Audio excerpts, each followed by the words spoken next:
Antietam Dunkers Church. Bodies at Dunker Church, Antietam, September 1862.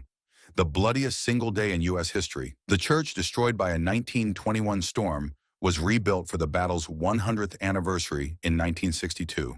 Evergreen Cemetery. The gateway to the Gettysburg Cemetery in Pennsylvania, photographed in July 1863. It had been constructed 9 years prior to the three-day Battle of Gettysburg, which resulted in 51,000 casualties. Slave Auction House, Alexandria. The Price Birch and Company slave pen in Alexandria, Virginia, circa 1862, was once part of the nation's second-largest slave trading center.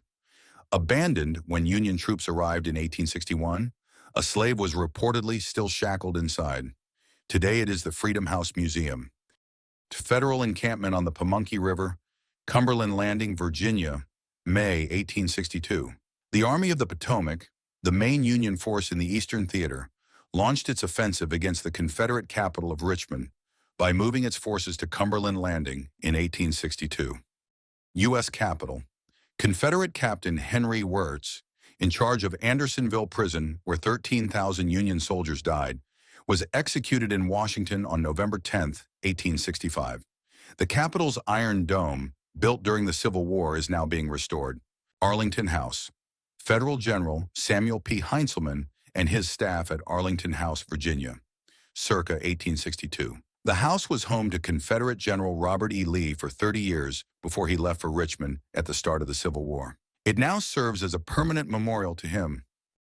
Sudley Springs. Federal cavalry confront children aligned with the Confederates at Sudley Springs Ford, Virginia, in March 1862. The first major land battle of the Civil War occurred near these springs. Burnt District, Richmond, Virginia, April 1865. As Confederate troops retreated, they set fire to warehouses and the armory. The blaze spread uncontrollably, destroying much of the city. The site is now home to the four-star Berkeley Hotel.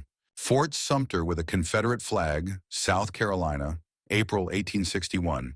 The Civil War began on April 12, 1861, when Confederate forces fired on Fort Sumter. After 34 hours, Major Robert Anderson surrendered to General Beauregard. Today, the fort is a museum marking the war's first battle. Ford's Theater.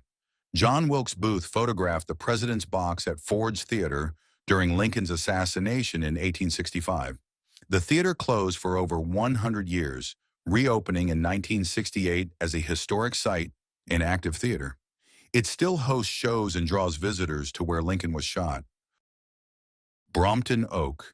Wounded soldiers being treated in a hospital established on the Brompton Plantation following the Battle of Spotsylvania-Fredericksburg in May 1864.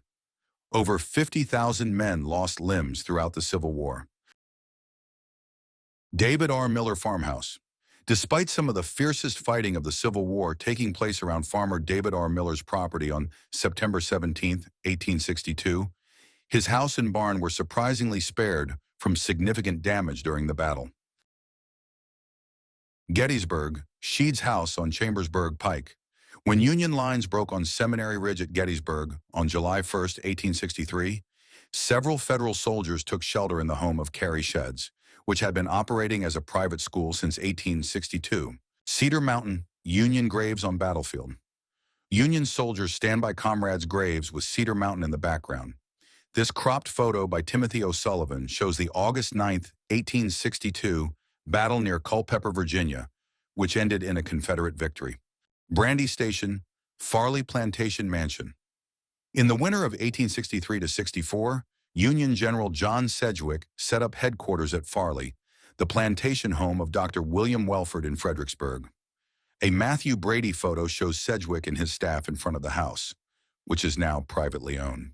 Chancellorsville. Union soldiers visit graves near Cedar Mountain after the 1862 battle. In 1863, Stonewall Jackson was fatally wounded at Chancellorsville.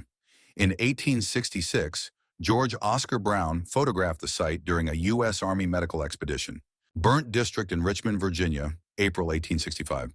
As Richmond faced imminent capture, retreating Confederate troops were ordered to burn warehouses and the armory. However, the fires quickly spread beyond control, engulfing and destroying much of the city.